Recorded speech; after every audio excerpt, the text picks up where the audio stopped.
So clearly the coaching staff has, you know, if you're confident, you can play the pick. If it doesn't work out, though, you don't get to see it too often after that. Right. I think you made a good point. It's a test run. Get your first match out, play whatever you want. If you can pull it off, okay, we'll keep working with this. If you can't, all right, now you got to listen to what the coach is going to pick for you. All right, we'll see what's here in the draft, though. Clutch on the blue, C9 Academy over on the right. There's Yuumi going to be the first ban here away from Diamond, and Aurelia to start things off for C9A. Yuumi we did see a few times yesterday, but at least the games that I watched did not win. It's just not something you want to first pick at the moment. That's why you get rid of it on blue side. It makes a lot more sense to pick it on the red when you can immediately combine it with something. You have a counter pick as well. It lets you have so much more flexibility with a champion that's so reliant on the synergies with everybody else on your team.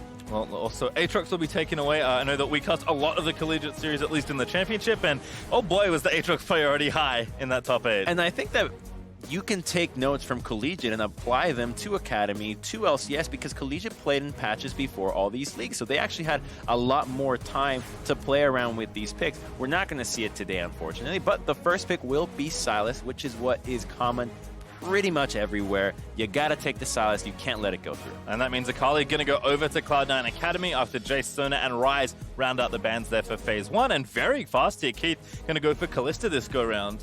There is so many synergies that you can do with Kalista at the moment. So all that they're saying is that there is going to be a lot of engage in the bottom lane. This is super aggressive. When you have an Akali as well, it's all about go, go, go. Galio makes a lot of sense. You've got the Thresh. You've got Braum, which is pretty good as well, and you can even go a throwback to Alistar and Nautilus. Oh, that's true. Nautilus actually we've seen quite a lot of. Speaking of, going to be hovered here by Cloud9 as Zyra Khan was picked up pretty quickly there by Clutch. And look at you, Prophet Crumbs back in business here in the summer. Nice. There's the Nautilus. A beat, but on the red side blue side for Clutch Gaming, Zyra Khan is considered the strongest dual lane at the moment. The AD carry and support combination is so deadly that seeing it go over is typically a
shoot your harpoons, your ultimate, pretty much everything works against Akali in the Shroud, so it's a good pick here. It's just a matter of the execution. Can Jarvan combine himself with Sylas, with Rumble at the same time? Because timing's gonna matter. If you don't use your abilities together, that Jarvan gets popped right away. There is a ton of damage on the side of Cloud9. Very flashy mid lane matchup as well will be Akali versus Sylas, which I think when Sylas first came out, most people were saying, you know what, Sylas, we're not too sure what he can do. He was a little bit weaker when he got released as well, but pretty much everyone was like, well, if I steal an Assassin's ulti, given how ulti-reliant a lot of these champions can be, I'm probably going to win if I can take it. And what you want to do on Sylas is hit that level 6 before your opponent, because they don't need to be level 6 for you to steal their ultimate. First of all, I think that's very rude. It's rude. That's one way to put it. It's bonkers. That's what it is. So Sylas can hit level 6, steal Akali's ultimate, and then go for a tower dive on the minion wave. So that's the timing that you really want to look out for these assassins. When you're playing the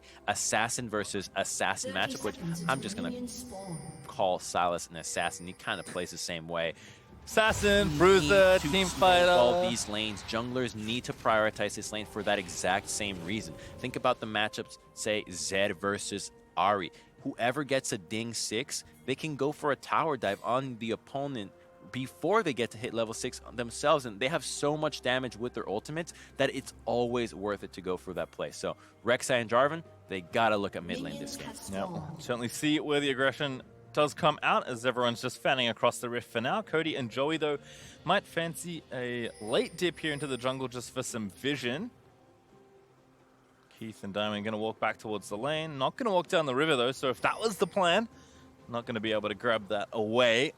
And you mentioned Conqueror there for Rek'Sai as being a possibility, but that's actually Electrocute for Blabber right now. And the reason you want to run Conqueror in the jungle is because if the opposing jungler has Conqueror, you can't 1v1 them. That's pretty much it. You're not going to be able to win that matchup. So Jarvan with Electrocute, he's looking at building full damage and going crazy early game. Look at him. He's already looking for that level 2 gank, but with a ward in this river brush, he gets spotted out, and Diamond and Keith back off. Yep. Looks like pings onto the blue buff for a steal instead. Read very easily there by Cloud, and actually have 2 wards there in the river area, so Major Danger will be spotted, but not deterred. Goes straight for the blue anyway as Blabber started his red. Is now off towards the Krugs. Blabber, though, not wanting to fall behind on camps, is going to run straight down to that blue, which Clutch themselves have warded out. So lots of information here as Joey also going to roam up to help his jungler, because Keith and Diamond actually fancy trying to contest here, but now that Major Danger's got the blue, no real point for them to stay sticking around. Yeah, the map has been split. We got ourselves a classic vertical jungling, and because Rek'Sai is on this side, yes, she is spotted, but I think he's going to be able to take advantage of taking a few more camps. Jarvan on the other side, look at him. This indecisiveness might cost him a bit. He's now going back and forth, trying to go for that camp, and he's going to be slow in tempo compared to Rek'Sai, who can do the wolves immediately, go back to Romp, and then perhaps threaten a dive or a gank onto Rodok Rumble. I think you have to commit when you know the jungle's going vertical, but Major Danger will be slowed down a touch as Duke's here in the top half of the map. Looking good early on, trying to keep the wave away from Rodok. Major Danger also ducked in towards the bottom lane, but only level 2 despite the double buff being nice and the wave being positioned. Not really a good spot to dive. Really difficult to dive a Nautilus at any level. The man has so much crowd control. You get auto attack and you're stunned right away at level 2. You can't survive many tower shots.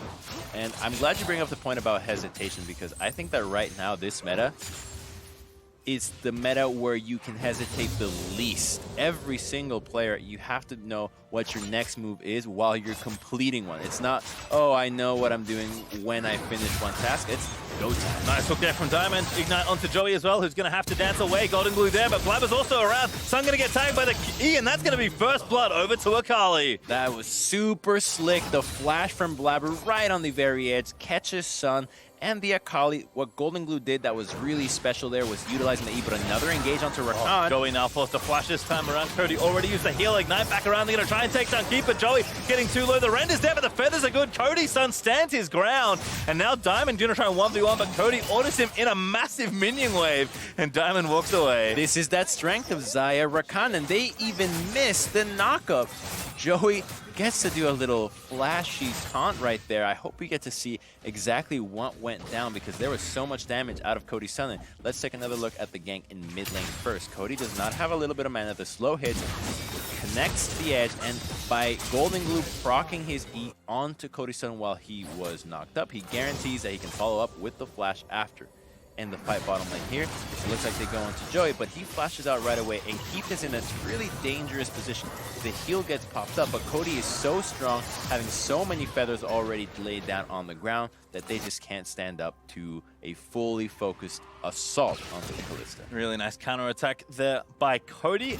Able to get himself that first kill as Rodov and Jukes doing battle. Actually, now even in CS is major danger with the wave pushing towards the turret. He's going to try and cover here for the Rumble just in case Blabber maybe tries something here. Exactly. He's not trying to gank Jukes. He's trying to make sure that Rodov can push the wave, that he can crash that without him getting ganked by the Rek'Sai. And Rek'Sai, yes, Rumble is overextended, but he recognizes I should not go up there because most likely Jarvan is trying to cover him. Jarvan is off the map. I was just in the top set, right? They just finished vertical jungling, and you can expect that the junglers will then return to the classic route once the vertical jungle has concluded. Yep, Duke's getting a little low, but both top laners still with their TP. Probably means that they'll scoop up the remaining farm and then go for their first chop. 6 here for Sun in mid, though. So let's have a little window here versus Golden Glue, but now dings over and grabs the ulti for himself. It's major danger now. It's going to be the main threat here. E missing from Golden Glue, but has to be careful. Has ult and flash, and probably Shroud. But Jarvan's going to maybe try something here if Sun can find an angle. He's really hoping that Golden Glue can commit, but the only time you're really going to gank the Akali is if she uses Shroud. Ult trade there in top lane. Jukes in Megaform already used his to get Rodolph low. Golden Glue actually going to go back in, but ult stolen there by Sun, and Golden Glue committed the first charge to try and all in, but could not complete. Now bottom side, another hook there, this time onto Joey, who's got no flash. He already used the W. Actually, really nice use there onto Blabber to deter him from getting away, and now the TP down as Cody's Sun going to find it again. The feathers down. Joey and Cody with the outplay. Oh my god, that was beautiful. Such a great outplay, and a heads up by Joey, Cody's Sun, immediately switching the focus fire onto the Rek'Sai. I don't think Blabber's been outplayed like that in a very long time. That was just so slick, and they get to convert with a dragon. Unfortunately, Rumble did not get a piece of that pie teleporting down, so now Clutch Gaming has a bit of a teleport mismatch, but instead, let me take that back. Gnar teleported to the top lane, so everything's good. More selfish advantage there for Nars. Jukes will push the wave in, but a winning bot lane there for Clutch. A Drake also gifted over as they'll pick up the Cloud. And yes, Nar will get those minions, but again, so well played here by Joey. And look at the size of that mini move. That's one of the indications that the timing might be a little bit off. So he immediately gets a knock up, the feathers root the Rek'Sai, and there's just no chance for him. Even Keith and Diamond can't commit to go further. The minion waves block them, and there's even more minions on the way. So that was just a really good move by them. And as Blabber, that just shows that a lot of the times on these lanes, you want to gank them from behind. You don't want to just E into them head on. You're trying to be stealthy here. As a result, though, Joey and Cody, ooh, nice little sidestep. Cody's channeling a recall. Joey's going to join in to go back together. I love this guy already. He just taunts Diamond every step of the way, and he can back it up because he's been outplaying them. So more credit to him. Certainly a nice acquisition there from TLA. Joey's, of course, been around for a while in the academy scene, but clearly looking good with Cody here, at least in their opening games. Golden Glue, though, continuing to amass an advantage of his own. Up about 10 CS as Blabber wants to visit the lane. Oh, beautiful E there by Golden Glue. Just needs to find the execute, but doesn't quite connect. Now the charm lands. Joey again. Gonna find the outplay. The Jarvan Doc locks up too. Rek'Sai ulti is gonna get the kill, but Golden Glue gonna be locked up here as well. Diamond too late to try and save his teammate, and Joey just everywhere on this map. That was a really great roam. The man has 100% kill participation so far between the action in mid and bottom lane, and it all started with Blabber and Golden Glue biting a little bit more than they could chew here. That Silas's heal is super strong, so let's take another look at how this fight started. So I know that Golden Glue gets the stun right away, which immediately makes him think that yes, you can commit, but Cody's Sun does a really good job of backing off, waiting for the rest of the team to catch up. By the time that the Rakan and Jarvan are there, they're too low HP. And the added bonus out of that play is that you got Diamond's ultimate. So now there's no playmaking in the bottom lane. Yep, Joey can just go back to bot and say, you know what, we can continue building our advantage here as Cody's Sun is up 10 CS himself, and the bot lane's going to roam over to collect the crab. Golden Glue and Blabber are here though. Joey going to get the proc down. Cody, the better jungler today, does get the crab. And look at that. They have this engaged, but there is no Nautilus ult. Better storm out. Joey going to have to get out of there, but he gets CC for too long. And Diamond able to grab the kill. Word of also, Jukes around. Gets the dodges that harpoon, is now going to trade back in, but can't quite reproc Hyper.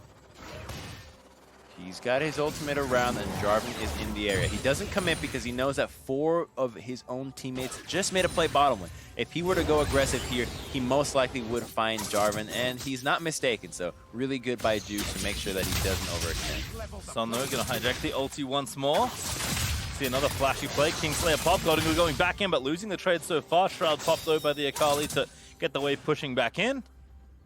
And Blabber looks like he's got a mission here in bot lane to try and not get outplayed once again. Okay, they have Rek'Sai ultimate and Nautilus ultimate. They can kill everyone here. And they kill Joey here again. Death Charge gonna go. No Featherstorm here for Xayah. That's Keith gonna get the first kill onto Joey. Sun though gonna join in. W's over to Diamond. Finds the E. Has the Akali also ready to go, but Soul does Golden Goo as he roams down. As Blabber able to take down Sun. Now Cody gonna get knocked off and struck down as Major Danger on the other side does take down the Nautilus as Diamond will fall.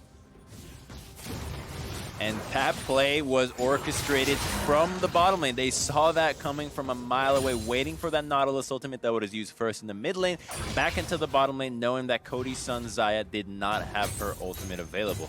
They didn't even see that coming though, because they died not even under a tower. There was no tower dive there. It was all a nice little catch. So you see that Blabber comes down, Joey gets immediately knocked up, and even though the ultimate is under Rakan, it is timed at the exact moment that he goes to Cody's son. So he gets a nice little knock-up, and this is the last E that Sun wanted to use there. Did not expect that Akali was going to be following him, so he gets deleted right away. And yes, Major Danger trades his flash for a Nautilus kill, but that's the support. That's not the same thing as taking down the Xayah or the Sylas. And I think to echo what you said earlier in that so much of League right now feels like the players that hesitate the least reap the most reward, and that was kind of no hesitation there on the bot side. But top, it's Jukes and Blabber going to team up here. Maganath pop, that's going to be the wall up into the wall, and Jukes grabs himself a kill. Such an easy one.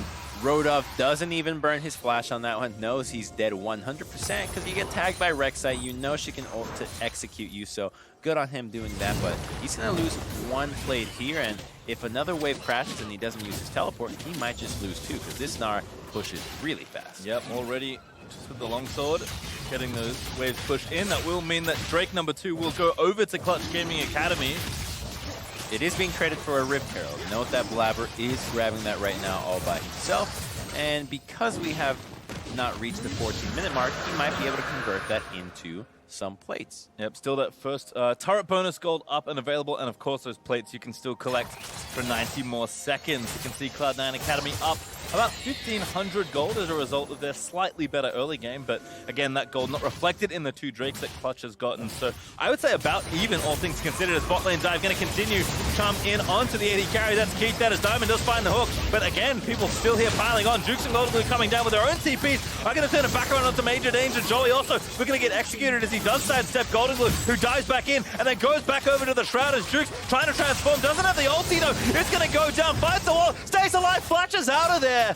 But the ulti just back off cooldown. It's a bloodbath. They really want to get Jukes. They don't want them to get away with this. And another teleport, they really want to make sure that I mean, they have to get the wave in, so this is the only way to do it. Rodolph now going to try and make it happen. Jukes though transforms back around, beautifully timed out by Clutch Gaming Academy as Golden Glue trying to dance around another Shroud, but it won't be for long enough as Cody-san on a killing spree now. That was so well played by Clutch Gaming. They're able to get so much in the bottom lane and even secure that first brick. A really good response by Blabber to take that mid lane with the Herald to get those plays, but that was the only thing he could do, and that was not optimal. It all started with a 3-man dive in the bottom lane. As soon as the ward gets clear, they immediately go in, but they delete Keith. He had no chance to get out of there. Now Sun gets in here, turns into Nautilus, uses an ultimate that knocks up 3 members, so much value out of that one. And this is when Jukes wishes he had his own ultimate available and that he had not used it in the gank in top lane. Only hitting the wall up there, barely doing any damage. And while they try to get the wave to make sure that they don't get dove once again, such a good heads-up play by the Rumble to make sure that the wave pushes in and they can go for round 2. And even Joey was the one to initiate tanking that, but back to another fight. Blabber finds a knock up there onto Major Danger. Golden Glue here with a gunblade, ready to try and turn it back around. Rek'Sai off from Sylas. Blabber gonna get chummed up here by Joey, who has to dance around as Golden Glue. He's able to get the kill with the quickness, finally connects his Diamond. And Keith as Jukes also roaming down. Step charge on Major Danger, gonna die as Cody's son. The target they need to shut down, they will grab that gold. It's Keith that finds it. And Clutch bites off a little bit too much. too much for them. The Nautilus was there on the roam, the mobility boots coming in huge by Diamond, and that Nautilus just always turns the fight. Joey could not match up to that, and that man has 100% kill participation. He is the sole backbone of Clutch Gaming Academy right now. I mean, the bot lane has done so well in his first 15 minutes. Cody, before the shutdown, had so much gold built up at 5-1 and 2, now 5-2 and 2. And as you mentioned, Joey with 100% KP, making things happen. However, the rest of the map still looking just fine here for Cloud9, as Jukes will finish off the top outer turret and boost Cloud9 up to about 2k ahead. They convert an objective out of that, and it all started with Major Danger being a little bit aggressive here. Blabber goes